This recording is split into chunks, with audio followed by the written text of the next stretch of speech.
Good evening, everyone. We are going to start chapter number 13 का practical portion in this recording. इसका theory portion अलग covered है, practical portion हम यहाँ पे अभी कवर करने वाले हैं.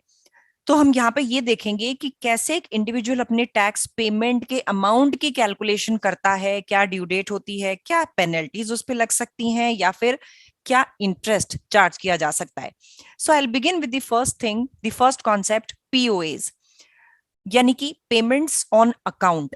तो पेमेंट्स ऑन अकाउंट होते क्या है इसको समझते हैं. इसके ऊपर आपको बहुत सारे क्वेश्चंस मिलने वाले हैं एग्जाम किट में. लेट्स जस्ट फर्स्ट अंडरस्टैंड ये पीओएज हैं क्या. देखो, अगर पिछले टैक्स ईयर में किसी भी टैक्स पेयर की इनकम टैक्स लाइबिलिटी टीडीएस से ज्यादा रही है. टीडीएस तो ये है कि भाई आपको इनकम देने वाले ने आपसे टैक्स काट लिया, लेकिन इसका मतलब आपके पास कहीं और भी सोर्स से इनकम आ रही है और इसकी वजह से इनकम टैक्स लाइबिलिटी बन रही है. तो ऐसे केस में आपको करंट ईयर में पीओएज करने पड़ेंगे, यानी पेमेंट्स ऑन अकाउंट करने पड़ेंगे. तो ध्यान रखना, इसमें दो तीन चीजें ध्यान रखने वाली हैं. नंबर वन, हम क्या देखते हैं, हम पिछले टैक्स ईयर की टैक्स लाइबिलिटी देखते हैं. टीडीएस से ऊपर अगर कोई भी इनकम टैक्स लाइबिलिटी है जो आपको पे करनी थी पिछले साल, उसके बेसिस पे हम करंट ईयर के पीओएज बनाते हैं. दूसरी चीज आपको जो ध्यान रखनी है, पीओए होता है इनकम टैक्स और क्लास 4 एनआईसी के रेफरेंस में, यानी कि आप इनकम टैक्स और क्लास 4 एनआईसी का बराबर ही आप पीओएस करते हैं. Class 2 NIC is not covered for POS. उसके अलावा कुछ एक्सेप्शंस भी हैं. आपको पीओए में जाने की जरूरत नहीं है अगर टोटल टैक्स लाइबिलिटी पिछले टैक्स ईयर की 1000 पाउंड से कम थी. मतलब ये जो अमाउंट हम यहाँ पे चेक कर रहे हैं, अगर ये लेस देन 1000 पाउंड होता है तो पीओए की बात ही पिक्चर में नहीं आती. पहली कंडीशन ये. दूसरी कंडीशन, अगर पिछले टैक्स ईयर में आपने टीडीएस जो कटवाया वो 80% ऑफ टैक्स लाइबिलिटी से ज्यादा का कटा हुआ है, तो पीओए की कोई जरूरत नहीं है. यानी जो भी आपकी टैक्स लाइबिलिटी है, उस टैक्स लाइबिलिटी के 80% से भी ज्यादा अगर आपका टीडीएस कटता है तो फिर एडवांस पेमेंट या फिर पीओए की जरूरत नहीं होती.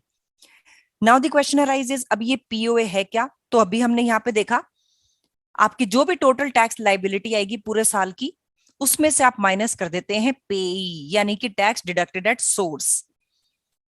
तो पीओए इसके बेसिस पे ये अमाउंट जो है वो आपको अब की बार एचएमआरसी को पे करना है, इसके बेसिस पे आप पीओएस डिसाइड करते हैं. तो पीओएस डिसाइड करने का आपको सबसे पहला यहाँ पे हिसाब किताब दिया हुआ है कि आपको यहाँ पे टैक्स लाइबिलिटी पूरे साल की लेनी है और उसमें से पीओए पेई माइनस करना है. नाउ द क्वेश्चन अराइजेस, पीओएज हम बोल रहे हैं तो कितने पीओएज हैं? दो हैं. First POA, second POA. First POA कब पे करना है? जो आपका टैक्स ईयर है उसके फर्स्ट पीओए की डेट है 31 जनवरी 2023. सेकंड पीओए की डेट है 31 जुलाई 2023. यानी कि क्या करो, अब मैं इसके पूरे के पूरे प्रोसेस को थोड़ा सा ब्रीफ करती हूँ आपके लिए. सबसे पहली चीज, पिछले साल का इनकम टैक्स लाइबिलिटी चेक करो. उसमें देखो कितना टीडीएस कट गया था, यानी बाकी बचा हुआ आपको जमा कराना था. ये अमाउंट पीओए के रूप में इस साल आपको पे करना होगा दो इंस्टॉलमेंट्स में, फर्स्ट पीओए और second POA. Now the question arises, POA में मुझे क्या लेना है? इनकम टैक्स लाइबिलिटी और क्लास 4 एनआईसी. ये कब कब पे करना है? पहली इंस्टॉलमेंट पे करनी है 31 जनवरी 2023 को, दूसरी पे करनी है 31 जुलाई 2023 को. दो एक्सेप्शंस होते हैं जहां पे पीओए को बीच में घुसाने की जरूरत नहीं है. जब आपकी टैक्स लाइबिलिटी माइनस टीडीएस या पेई पिछले टैक्स ईयर का 1000 पाउंड से कम होता है. दूसरा, ये जो पिछले टैक्स ईयर का आपका टैक्स लाइबिलिटी थी, इसमें 80% से भी ज्यादा टीडीएस कट चुका है या कटा था ऐसा कह लो. यानी 80% जो आपकी टैक्स लाइबिलिटी है वो टीडीएस की तरह, पेई की तरह डिडक्ट हो जाती है. ऐसे केस में आपको पीओएस में जाने की जरूरत नहीं है, जो भी टैक्स है आप वो सीधा का सीधा पे कर दीजिए. लेकिन जहां पे ऐसा नहीं है वहां पे दो पीओए बनाने हैं. अब ऐसा हो सकता है कि भाई आपने तो पिछले साल के बेसिस पे कैलकुलेशन करी और पीओए पे कर दिए. व्हाट इफ लास्ट में इस बार की आपकी इनकम टैक्स लाइबिलिटी बदल जाए? तो ऐसे केस में आप बैलेंसिंग पेमेंट कर देंगे.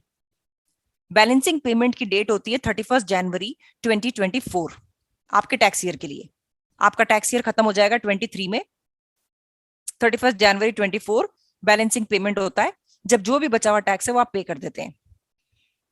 टोटल टैक्स लाइबिलिटी अब एक्चुअल आएगी इस साल की, अब प्रीवियस ईयर नहीं, ये वाला जो है ये करंट ईयर के बेसिस पे होगा, ये पीओएस प्रीवियस ईयर के नंबर्स के बेसिस पे होते हैं।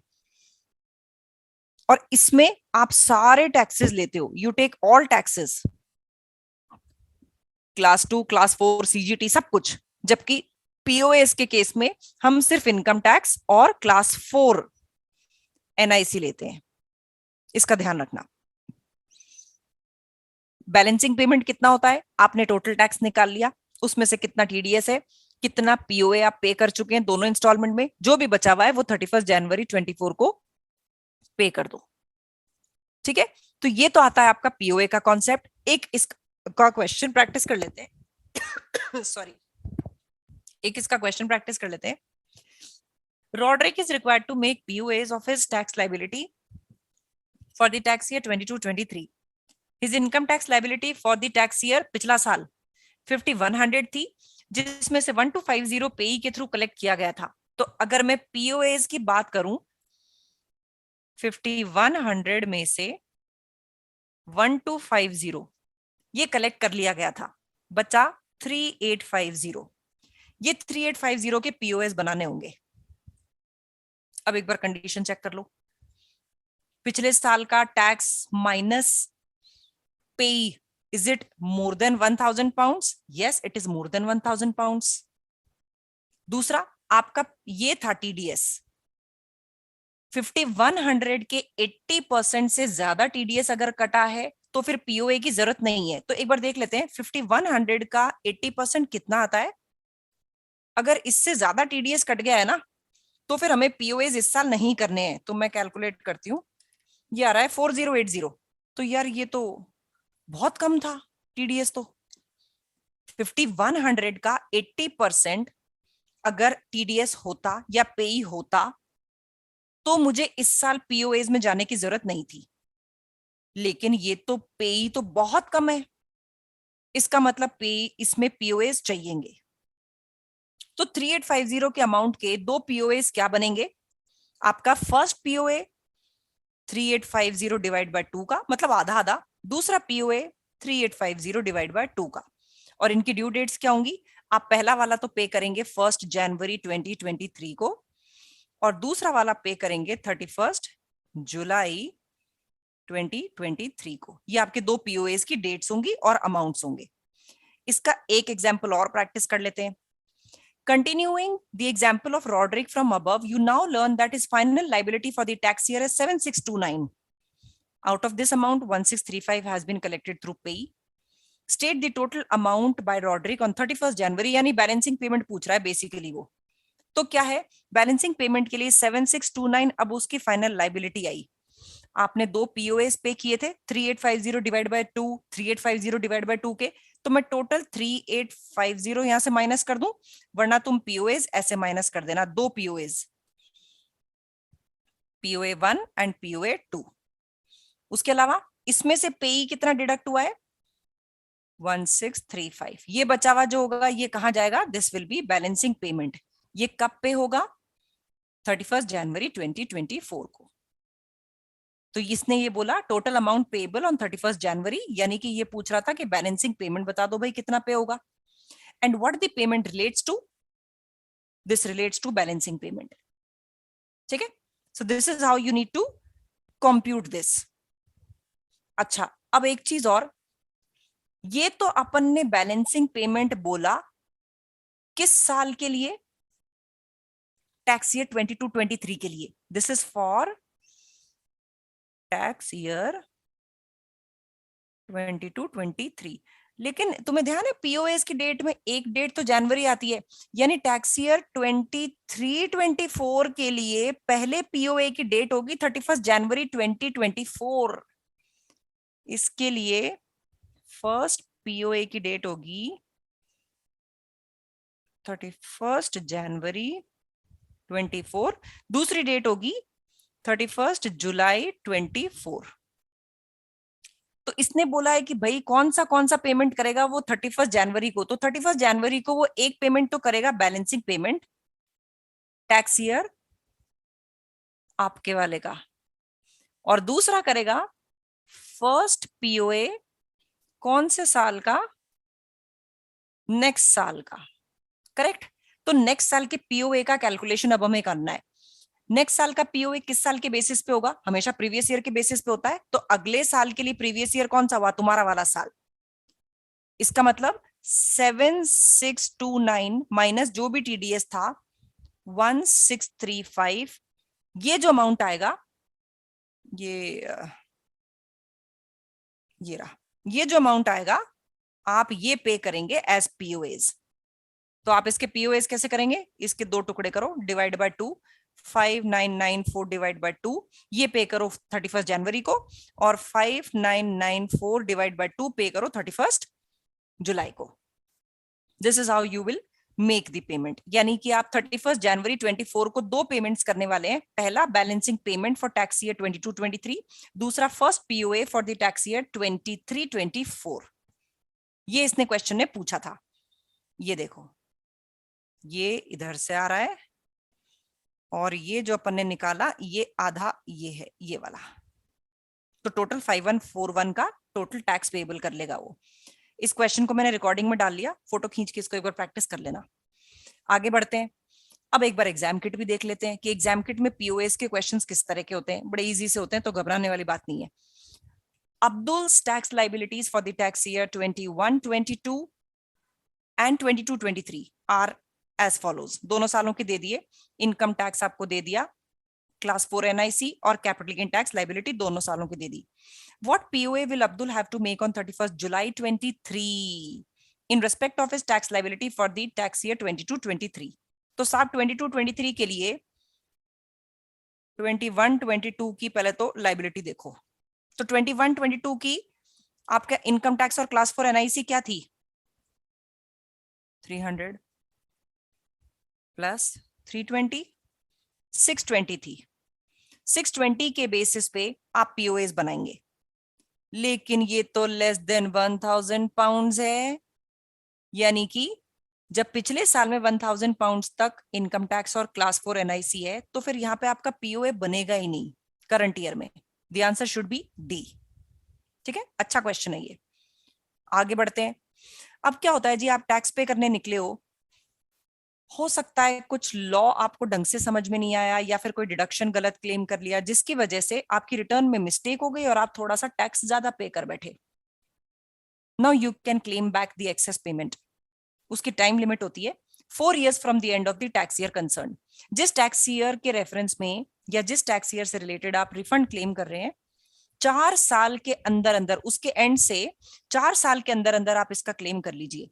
यानी अगर मैं यहाँ पे ये देखूं कि भाई आपके टैक्स ईयर में ये क्या अमाउंट है, तो उस टैक्स ईयर के लिए देखते हैं 22-23 के लिए 5 अप्रैल 2027, 4 साल हो जाएंगे।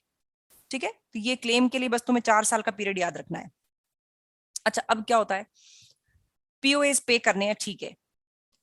अगर किसी की इनकम ही नहीं होने वाली है ज्यादा, क्या ऐसा हो सकता है कि हम पीओएस कम करा लें? बिल्कुल हो सकता है।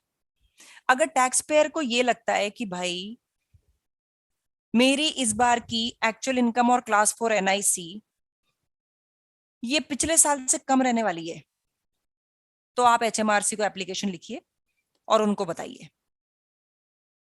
आपके टैक्स ईयर से 31 जनवरी के अंदर अंदर तक, आपके टैक्स ईयर से 31 जनवरी के अंदर अंदर आपका टैक्स ईयर है 22-23, 31 जनवरी 24 तक बता दो।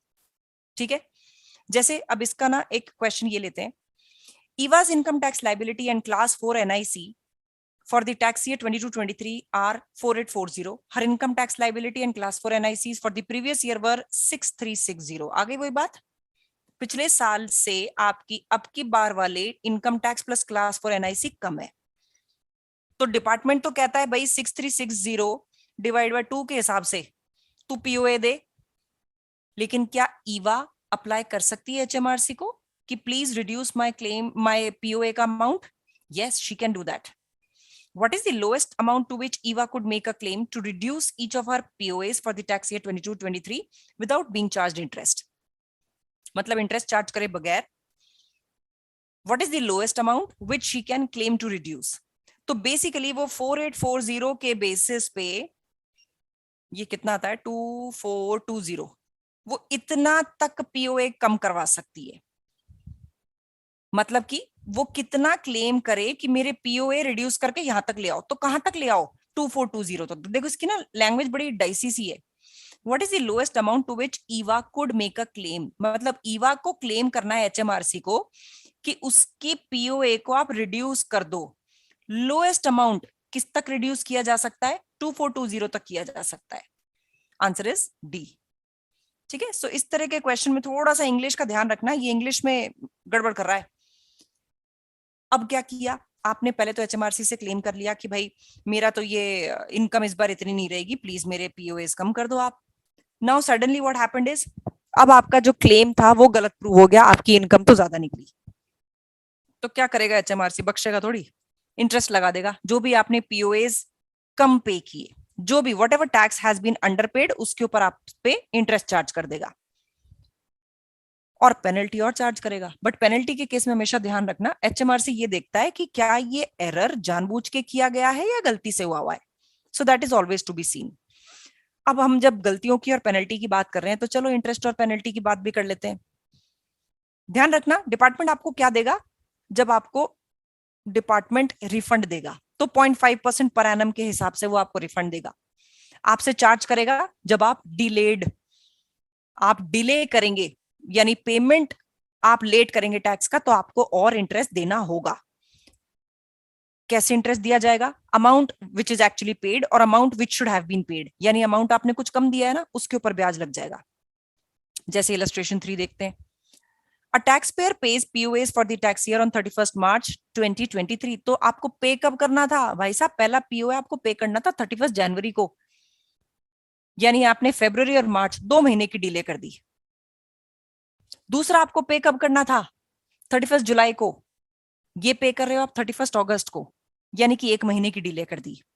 बैलेंसिंग पेमेंट आपको करना था 31 जनवरी 2024 को, आप कब कर रहे हो 30 अप्रैल को, यानी फरवरी मार्च अप्रैल, 3 महीने की डिले है, यानी इन 3 महीनों के लिए आपके ऊपर लेट इंटरेस्ट पेमेंट लग जाएगा। अब आते हैं इंटरेस्ट एंड पेनल्टीज में।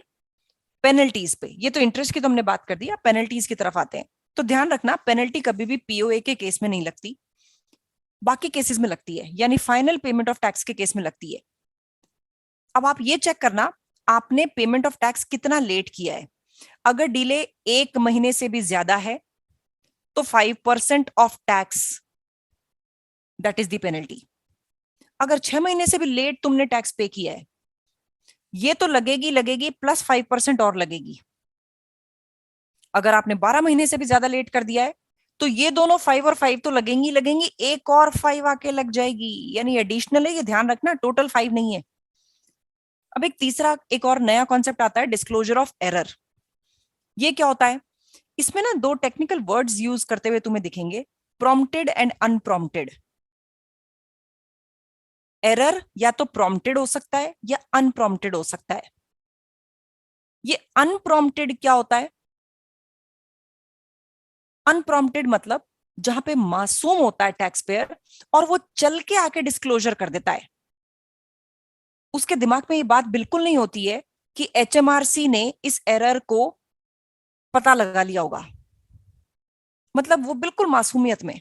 वरना एक तो बदमाशी ये होती है कि एचएमआरसी ने पता लगा लिया, अब चलो मैं शानपट लगाता हूँ, होशियारी दिखाता हूँ और एचएमआरसी को बोलता हूँ लो जी मैं तो खुद डिस्क्लोज करने आया हूँ। लेकिन ये बंदा जेन्युइनली इनोसेंट होता है, इसके पास कोई रीजन नहीं होता ये बिलीव करने को कि एचएमआरसी को पता लग गया है क्या गड़बड़ है, तो ये मासूमियत में आके एचएमआरसी को बता देता है। तो जहां पे अनप्रॉम्प्टेड डिस्क्लोजर्स ऑफ एरर्स होते हैं ना, वहां पे कोई भी पेनल्टी नहीं लगाता एचएमआरसी, वो छोड़ देता है आपको कि चलो कोई नहीं। अब आपके पास पेनल्टीज कुछ ये हैं, ये पेनल्टीज की टेबल कैसे अप्लाई करनी है वो ध्यान से देखना, ठीक है। सबसे पहली चीज, हम लेट रिटर्न फाइलिंग की बात कर रहे हैं। आप ड्यू डेट के बाद कभी भी रिटर्न फाइल करो, 100 पाउंड्स की तो फिक्स पेनल्टी लगेगी लगेगी। अब आपने 3 महीने लेट फाइल करी तो डेली 10 पाउंड्स की आपको पेनल्टी देनी है, यानी 100 की देनी है, ये तो फिक्स पेनल्टी है, प्लस डेली पेनल्टी और देनी है। लेकिन ध्यान रखना ये 3 मंथ्स है तो 90 डेज ही होने चाहिए। अब आपने रिटर्न फाइलिंग में 6 महीने की देरी कर दी, तो आपको ये तो देना है, प्लस ये देना है, प्लस 5% ऑफ टैक्स ड्यू और देना है। और ये टैक्स ड्यू चेक कर लेना, अगर ये 300 पाउंड से कम आता हो तो तुम्हें मिनिमम 300 तो लगाना ही लगाना है पेनल्टी में, राइट? यानी कि अगर किसी बंदे ने 6 महीने डिले कर दिया तो 100 की पेनल्टी लगाओ, प्लस 90 डेज के लिए रोज 10 पाउंड की पेनल्टी लगाओ, प्लस 5% उसकी टैक्स की पेनल्टी लगाओ। ये 5% ऑफ टैक्स लेट सपोज आता है 200 पाउंड, तो 200 पाउंड नहीं, आपको लगाना है 300। या फिर ये 5% ऑफ टैक्स ड्यू आता है 500 पाउंड, तो 500 लगा दो। तो ये ध्यान रखना, ये 6 मंथ्स में दिस प्लस दिस आएगी, ये तीनों की तीनों प्लस होंगी। अब आप 12 महीने से भी ज्यादा डिले कर गए हो अपनी रिटर्न फाइलिंग में, जिसमें आपने इंफॉर्मेशन कुछ विदहोल्ड करी, छुपाई, जानबूझ के नहीं छुपाई, इट वॉज नॉट डेलिबरेट। आप एडिशनल 5% ऑफ टैक्स ड्यू ये पेनल्टी पे कर देंगे, यानी 1+2+3+ दिस ऑल्सो। अब आपने जानबूझ के किया था लेकिन आपने कुछ छुपाया नहीं, तो 70% of the tax due, this is your penalty. यहां पे आपने जानबूझ के छुपाया, 100% of the tax due becomes your penalty, यानी कि टैक्स तो पे करोगे करोगे, उतना ही अमाउंट आप पेनल्टी का भी पे करोगे। अब ना कुछ और भी पेनल्टीज होती हैं, ये पेनल्टी तो है लेट फाइलिंग ऑफ रिटर्न के लिए, कुछ और पेनल्टीज भी होती हैं। अगर आपने बुक्स ऑफ अकाउंट्स नहीं रखे तो 3000 पाउंड पर टैक्स ईयर तक की आपको पेनल्टी देनी है। आपने पीओएज रिड्यूस कराने में फ्रॉड किया है, तो जितने पे होने थे माइनस जितने पे हुए, this this has to be paid, plus इतना ही अमाउंट आपको पेनल्टी में भी पे करना है, तो डबल डबल हो गया। जितना आप बचाना चाह रहे थे ना, उतना ही अमाउंट पेनल्टी की तरह भी लगेगा। तो चलो अब इसके भी कुछ क्वेश्चंस देख लेते हैं। Florence filed her return for the tax year 22-23, showing income tax payable of 6,508 months late. शाबाश, शाबाश मेरे चीते। क्या हुआ? 8 महीने late. In addition to the initial 100 pound late filing penalty, यानी कि रिटर्न फाइलिंग में डिले है। मैं ये वाली टेबल यूज करने वाली हूँ अभी, ये वाली। तो ये तो आई गई, फिर मुझे डेली लगानी है और फिर प्लस 5% ऑफ टैक्स भी लगानी है, तो इसके प्रोविजन को ध्यान रखना। तो क्या हुआ? In addition to the initial यानी fixed 100 pound late filing penalty के अलावा, what is the maximum further penalty that she can be charge for filing the tax return late? तो सबसे पहली चीज तो 3 महीने वाला 90 डेज के लिए 10 पाउंड तो मुझे लगाने ही लगाने हैं, और उसके बाद में मुझे लेना है 5% ऑफ टैक्स ड्यू, मिनिमम 300 होना चाहिए जो। सो टैक्स ड्यू वॉज 6500, इसका 5% आता है, एक मिनट रुकना यार, ये आता है 325, तो 325 तो 300 पाउंड से ऊपर है, ले लो, यानी पेनल्टी आएगी 1225। ये मैक्सिमम पेनल्टी आ सकती है 1225 की। ठीक है, ऐसे आप इसको कैलकुलेट करेंगे। आगे एक और क्वेश्चन प्रैक्टिस कर लेते हैं। Rajesh, Rajesh is a soul trader, he correctly calculated his self assessment POA for tax year and paid these on the due dates। यानी POAs में उसके कोई झोलझाल है नहीं, POAs में झोलझाल होता है तो पेनल्टी वैसे भी नहीं लगती।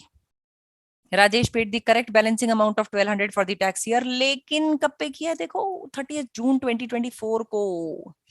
यार ये जो पीओए का पेमेंट होना था ना, ये होना था 31 जैन 2024 को होना था। कब किया उसने? 30 जून को, यानी कि February late, March late, April late, May and June, सब 5 महीने डिले हो गया है तो मामला। 5 महीने इंटरेस्ट लगेगा। ठीक है, what penalties and interest may Rajesh be charged as a result of his late balancing payment for the tax year 22-23? कितना इंटरेस्ट आप चार्ज करने वाले हैं? उसका 1200 का पेमेंट लेट हुआ है, उसके ऊपर लगा दो 3.25 की रेट और 5 महीने लगा दो ऐसे। ये कितना आएगा?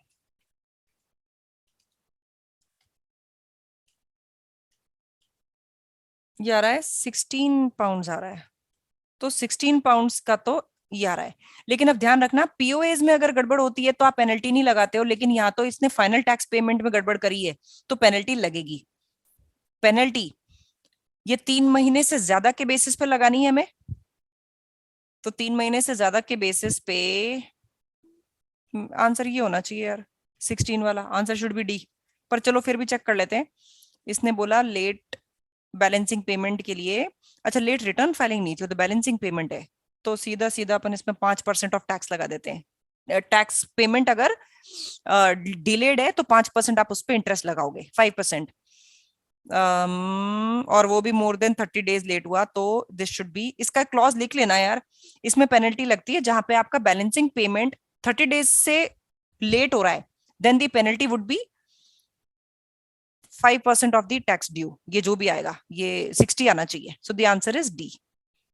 ठीक है, तो ये चीजें आपको चेक करनी है। And with this we finish this portion also. अब इसको प्रैक्टिस करना, मैंने कुछ क्वेश्चंस तो आपको करा दिए, ज्यादा आपके लिए बचे नहीं है, स्टिल जो भी बचे हैं just do them. Till the time, thank you so much and take care.